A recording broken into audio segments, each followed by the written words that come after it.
Welcome back the retail spark.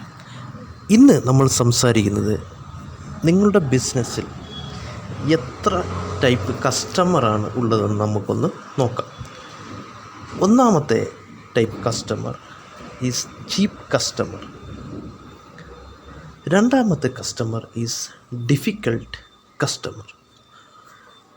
മൂന്നാമത്തെ educated customer. നാലാമത്തെ customer emotional customer.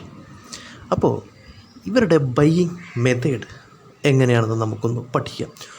ഒന്നാമത്തെ customer is cheap customer. ഇവർ price മാത്രം നോക്കി പർച്ചേസ് ചെയ്യുന്ന ഒരു തരം കാറ്റഗറി, ഡിസ്കൗണ്ട് പ്രൈസ് മാത്രം നോക്കി പർച്ചേസ് ചെയ്യുന്ന കാറ്റഗറി വിളിക്കുന്ന കസ്റ്റമറെയാണ് നമ്മൾ ചീപ്പ് കസ്റ്റമർ എന്ന് പറയുന്നത്. രണ്ടാമത്തെ കസ്റ്റമർ ഈസ് ഡിഫിക്കൾട്ട്. ഇവർക്ക് എത്ര സർവീസ് കൊടുത്താലും ഏതൊരു പ്രൊഡക്റ്റ് കൊടുത്താലും സാറ്റിസ്ഫാക്ഷൻ ഇല്ല എന്ന് തന്നെയാണ് പറയുന്നത്. ബിസിനസ്സുകാരായാലും സെയിൽസ്മാൻമാരെ ആയാലും ഇവരിങ്ങനെ ഇട്ട് അലട്ടിക്കൊണ്ടേയിരിക്കും. ഈ ഒരു തരം കസ്റ്റമറെയാണ് നമ്മൾ ഡിഫിക്കൾട്ട് കസ്റ്റമർ എന്ന് പറയുന്നത്. മൂന്നാമത്തെ ഒരു തരം കസ്റ്റമറാണ് എഡ്യൂക്കേറ്റഡ് കസ്റ്റമർ. ഇവർക്കൊരു പ്രൊഡക്റ്റ് വാങ്ങണമെങ്കിൽ ഇവർക്ക് മോർ എഡ്യൂക്കേറ്റഡ്, അവരിലേക്ക് കൂടുതലായിട്ട് ഇൻഫർമേഷൻസ്, നമ്മൾ കൊടുക്കുന്ന ഫെസിലിറ്റീസ് ഇതെല്ലാം അറിഞ്ഞെങ്കിൽ മാത്രമേ ഈ എഡ്യൂക്കേറ്റഡ് കസ്റ്റമർ നമ്മുടെ പ്രൊഡക്റ്റ് വാങ്ങുകയുള്ളൂ. അങ്ങനെ ഒരു തരം കാറ്റഗറിയുള്ള കസ്റ്റമറാണ് എഡ്യൂക്കേറ്റഡ് കസ്റ്റമർ. നാലാമത്തെ ഒരു തരമാണ് ഇമോഷണൽ കസ്റ്റമർ. ഇവരേറ്റവും കൂടുതൽ പ്രൊഡക്റ്റുകൾ പർച്ചേസ് ചെയ്യുന്ന വാല്യൂ, പ്രൈസ് അല്ല ഇവരുടെ പ്രശ്നം. ഇവർ വാല്യൂ ആണ് ശ്രദ്ധിക്കുന്നത്.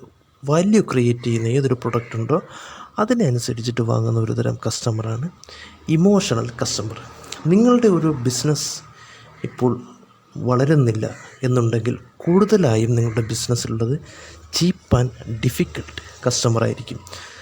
നിങ്ങൾ നടത്തുന്ന പ്രൊമോഷനുകൾ, നിങ്ങൾ നടത്തുന്ന മറ്റു ഓഫറുകൾ, ഏത് ഓഫറുകളായാലും ശരി, സബ് കോൺഷ്യസ്ലി ചീപ്പ് ആൻഡ് ഡിഫിക്കൽട്ടിലേക്കാണ് ഈ ഓഫറുകൾ, നിങ്ങളുടെ പ്രൊമോഷനുകൾ സ്പ്രെഡ് ചെയ്യുന്നത്. അതുകൊണ്ടാണ് ആ കസ്റ്റമർ മാത്രം നിങ്ങളിലേക്ക് അട്രാക്റ്റ് ചെയ്യുന്നതും നിങ്ങളുടെ ബിസിനസ് വളരാതെ ഒരു പരിധി വരെ ഇങ്ങനെ നിൽക്കുന്നതും അതിന് മുകളിലേക്ക് നിങ്ങൾക്ക് വളരാൻ പറ്റാത്തതുമായ ഒരു പ്രശ്നം ഈ ഒരു കസ്റ്റമറെ കീപ്പ് ചെയ്യുന്നത് കൊണ്ടാണ്.